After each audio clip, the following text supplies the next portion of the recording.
There's black mold on your ceiling. What do you do about it? I'm Dr. Diane, Lyme and mold expert, and let's dive into that question. So this is a complicated question because one of the things that's important to make sure you know is that not all molds that are black are bad for the human body. The black mold that is classically talked about when we are saying black mold, we are typically meaning is a mold species called Stachybotrys. Now, this particular mold species is very toxic to the human body, but there are other black molds that are non-problematic. So one of the first things if you see black mold on your ceiling to do is try not to freak out, but you do want to figure out if there is a water source that is contributing to that. I've seen situations, for example, where exhaust fans from the bathroom instead of going outside, go into the attic, leading to problems in the attic that seep down into the ceiling of the floor right below, right? So there could be something like that. So you want to figure out where is the moisture source coming from. If you see it on the ceiling, there's probably a moisture source somewhere.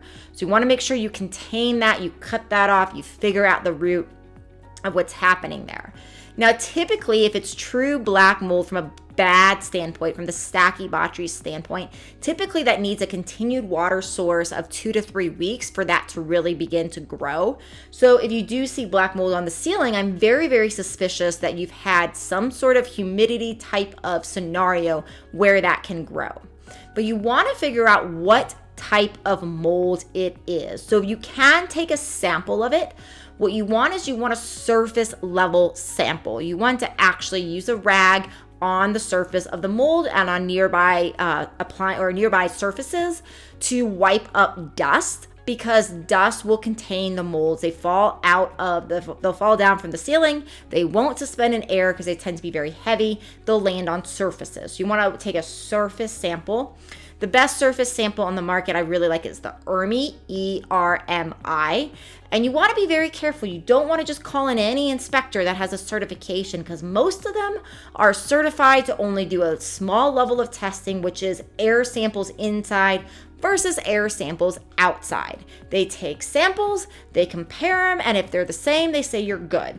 Problem is, it's not a very good analysis because most of the problematic molds are not light. They don't suspend in air. They're heavy. They fall. They land on surfaces. You're not going to find them in air samples. That's just going to not be a good methodology, and you'll miss the problem. So you want to make sure if you see mold on the ceiling, you want to make sure you figure out what type of mold, why there's a water source, and whatever you do, don't just start spraying, trying to find a way of spraying bleach on there, because if it's truly black mold, the bad stuff, Stachybotrys stuff that I mentioned, spraying a superficial antifungal agent could actually make the problem spread.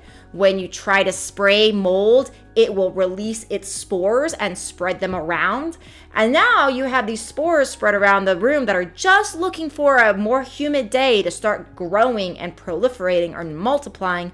And now a small project has turned into a big project. I see so many people make their problems worse, and they think initially they're better, right? And then they spread these toxins around. The toxins get into the HVAC, they get behind the drywall, they cause a ton of problems, all because we did not handle the problem correctly. So be very, very, very careful when you are dealing with these sorts of situations. If you need help to guide you through the health-related component of this, to help you with finding people that know what they're doing as far as inspecting and making sure you're cleaning your house properly as far as cleaning furniture and that sort of thing, please do get a free discovery call with my clinic below in the show notes to see if we're a good fit. Again, I'm Dr. Diane Mueller, Lyme and mold expert. I hope you will subscribe, and I'll see you next time.